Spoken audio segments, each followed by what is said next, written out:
was once a day that I would pray for you. I'd go and misbehave just so you'd notice too. Sneaking looks up and down from across the room. And damn, what a hell of a view. I feel good, you look great. I like you, I can't wait. A first time. Kapatid, ayan, nagluluto pala ako ng patatas na igigisa ko sa century tuna. Hinugasan ko kasi yung century guys, kaya nabasa yung lata, okay? So ayan, na-slice ko na yung ating patatas. Ito yung ating lalagay, and then yan.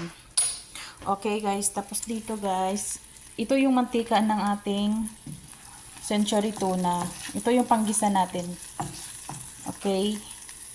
Kasi flex and oil kasi yan, kaya madami siyang mantiki. Okay, so yun yung panggamitin natin panggisa.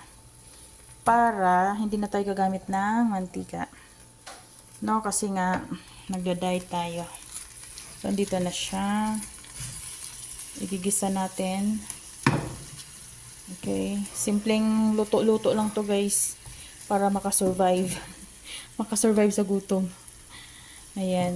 So wala yung mga ama natin, so pwede tayong mag video dito sa kusina nila. So okay, yan. Ipaano lang natin yan.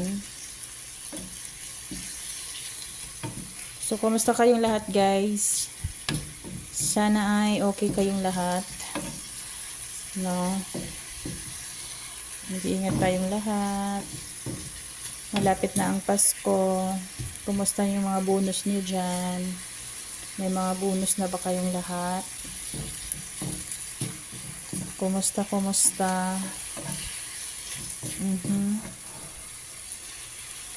Ayan. So, gisa-gisa lang natin yan. Okay. Tsaka hintayin lang natin So, sa akin guys ay okay na yan. Gusto ko na ilagay yung ating patatas. Kasi natatakot akong maabutan tayo ng ating mga kalaban. So, ilagay na natin agad. Tapos takpan. Okay. Kasi pag takpan natin yan guys, maluluto yung ating patatas. Okay. Masarap kasi ito guys. Pala ko naman ng mamaya. Alam nyo kasi guys, ang pagluluto ko kasi is lang to. Mga experiment lang ba? No, hindi talaga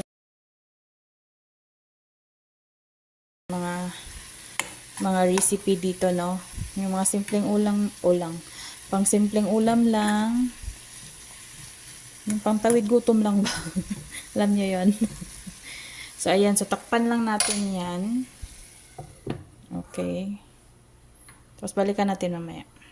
Half cook na yung ating ating patatas. So, nilagyan ko siya ng kamatis. No. Hindi ko alam kung anong lasa nito, guys. Patsamba na lang to na luto. Okay. Ang sa akin is healthy lang, no.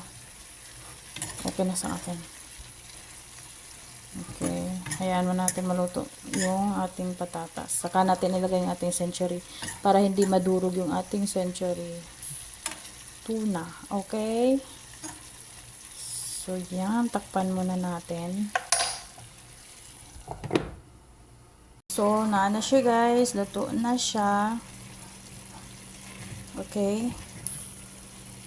Luto na. Gitilawan na ako ng patatas diha.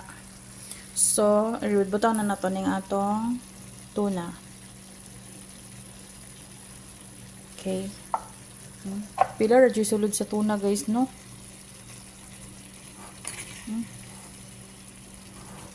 Oh, see? Lami siya guys. Ako na yung gitilawan. Pero musayaw man atong kuan ay kalaha man. Mura mag kadiskuhon. Musayaw gid siya. So, ako sa ning stop ang akong pag-video para ako siyang maukay ug ayo guys, no? Kasi di jud nako siya maukay. Tungod kay musayaw lagi siya. Mag-go with the flow siya. Oh, okay. Maduhog mayabo.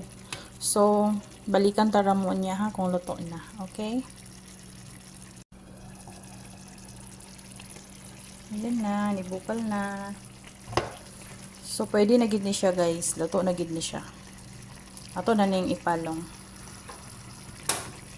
So, guys.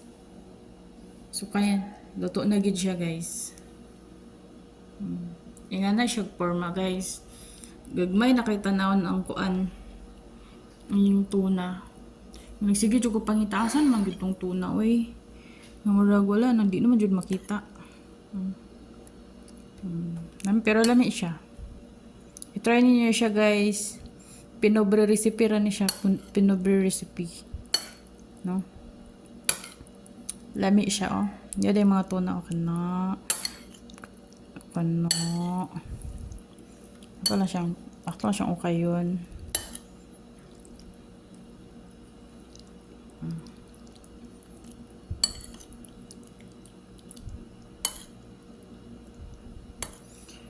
Kung may isang tuna ka dyan, at saka may isang patatas ka, pwede na to. Isang patatas lang to. At isang kamatis. Pwede na. Madami na oh. Pwede na to pang 5 person na to kung medyo